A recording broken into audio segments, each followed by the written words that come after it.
2016년 7월 26일 새벽, 일본 가나가와현에 츠쿠야마 유리엔 장애인 센터 앞에 서 있는 남자가 있습니다.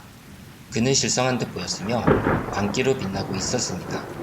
이날 새벽, 이 남자로 인해 장애인 센터의 19명이 사망하고 25명이 부상을 입는 비극적인 사건이 일어났습니다.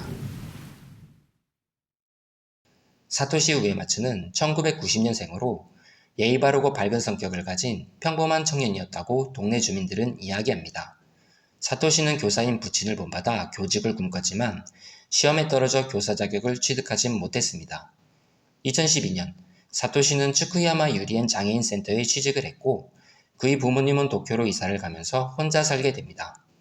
그는 종종 고양이에게 먹이를 주고 길의 쓰레기를 청소하며 눈을 치우는 평범하지만 모범이 되는 청년이었습니다.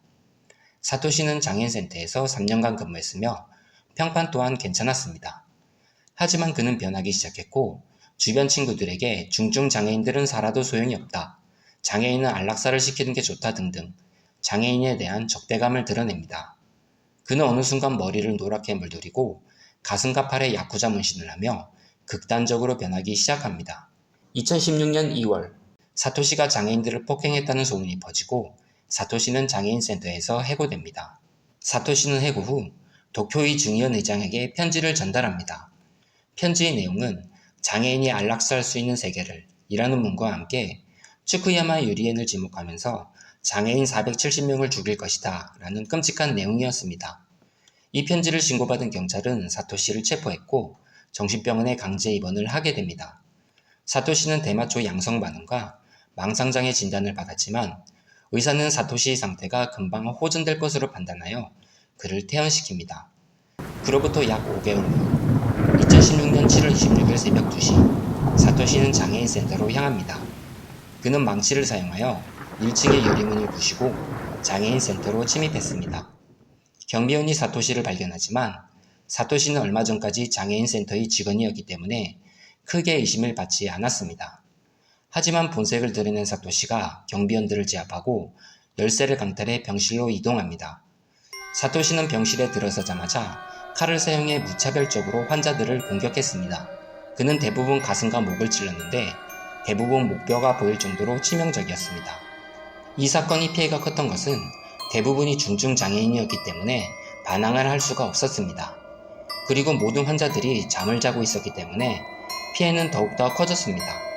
사토시는 1층과 2층의 병실을 돌며 마구잡이로 환자들을 칼로 공격했습니다. 경찰이 오기 전까지 최대한 많은 장애인을 죽인다는 목적으로 엄청난 속도로 학살을 했던 것으로 추정됩니다. 사토시는 총 5자루의 칼을 준비했습니다. 칼이 무뎌지거나 부러질 것을 대비하는 치밀함을 보였습니다. 그야말로 완벽한 계획살인이었습니다. 새벽 2시 30분, 30여 분에 걸친 사토시 학살은 막을 내립니다. 그리고 자신의 트위터에 사진과 함께 세계가 평화로워지길 바랍니다. 뷰티풀 재팬이라는 글을 게시합니다. 이 끔찍한 사건으로 19명이 사망하고 25명의 부상자가 발생했습니다.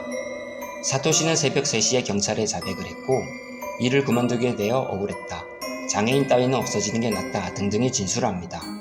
이 사건은 당연히 일본 사회에 엄청난 충격을 주었으며 일본 언론들은 2차 세계대전 이후 최악의 살인사건이라고 평했습니다.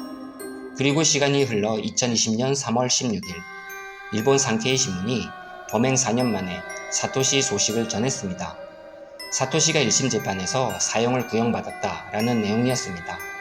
사토시는 재판 전에 사형을 받을 자격이 없다, 어떤 판결에도 항소하지 않을 것이라고 말했습니다.